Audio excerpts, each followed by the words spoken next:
Hello friends, welcome back to my channel. তো আজকে আমরা রান্না করব একদমই ইউনিক স্টাইলের ডিমের তরকারি। এটা দেখতে যেমন ইউনিক, খেতেও কিন্তু দারুণ টেস্টি হয়। তাহলে দেখতে থাকুন রান্নাটা কিভাবে করছি। তার জন্য প্রথমে একটা বাটিতে কয়টা ডিম ফাটিয়ে নিয়েছি, তার মধ্যে পেঁয়াজ কুচি, ধনেপাতা কুচি আর কাঁচা লঙ্কা কুচি দিয়ে তার মধ্যে হলুদ, লবণ, লঙ্কা গুঁড়ো দিয়ে একটা হুইস্কারের সাহায্যে ফেটিয়ে নিয়েছি ডিমগুলোকে। এর ভিতরে ফ্যান্সি ইনগ্রেডিয়েন্ট বলে কিছুই নাই, সিম্পলি ঘরে যেমন অমলেট তৈরি করি যা যা প্রয়োজন পড়ে সেটাই দিয়েছি। তারপর ডিমগুলোকে ভালো মতো ফেটিয়ে নিয়ে স্টিলের বাটিতে ডিমের ঘোরগুলোকে এক এক করে ঢেলে দিয়েছি। আমার কাছে স্টিলের ছোট ছোট বাটি ছিল, সেটাই এখানে ব্যবহার করেছি। তোমাদের কাছে এত ছোট বাটি না থাকে তাহলে এর থেকে একটু বড় সাইজের বাটি হলেও চলবে। ডিমের ঘোরগুলো বাটিতে ঢালার পরে কড়াইতে একটু জল নিয়েছি, তারপরে স্ট্যান্ডটা বসিয়ে দিয়েছি। তারপর ওই বাটিগুলো এক এক করে সাবধানে রেখে দিয়েছি স্ট্যান্ডের উপরে। তারপর একটা ঢাকনা দিয়ে ঢেকে এটাকে 15 মিনিটের মতো স্টিম করে নিতে হবে। 15 মিনিট পরে ঢাকনাটা উল্টিয়ে দেখলাম যে ডিমগুলো সেদ্ধ হয়ে গেছে। ওটাকে নামিয়ে নিয়ে বাটিটাকে ঠান্ডা করে নিতে হবে প্রথমে। তারপর একটা ছুরি বা চামচের সাহায্যে ডিমগুলোকে এক এক করে উঠিয়ে নিতে হবে।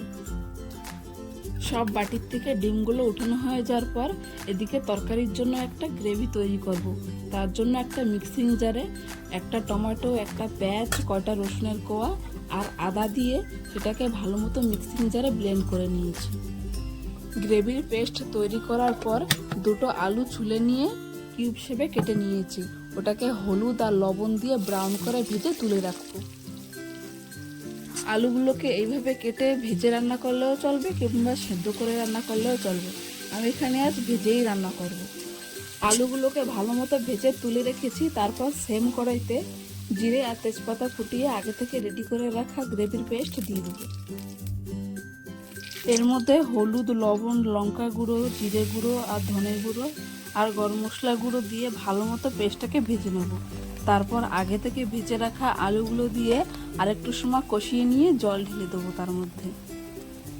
পেস্টটাকে কিন্তু ভালো মতো ভাজতে হবে, না হলে একটা কাঁচা গন্ধ থেকে যাবে আর খেতেও ভালো লাগবে না। তার জন্য প্রথমে ভালো মতো পেস্টটাকে ভেজে নিয়ে তারপর জল দেবো।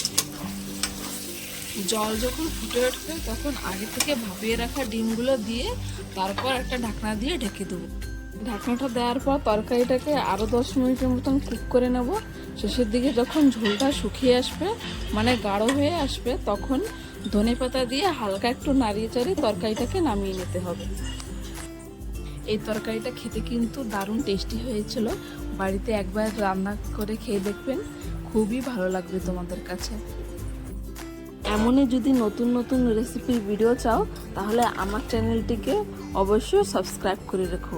আর আমার ভিডিওটি আজ ভালো লাগলে অবশ্যই একটা লাইক আর কমেন্ট করে দিও।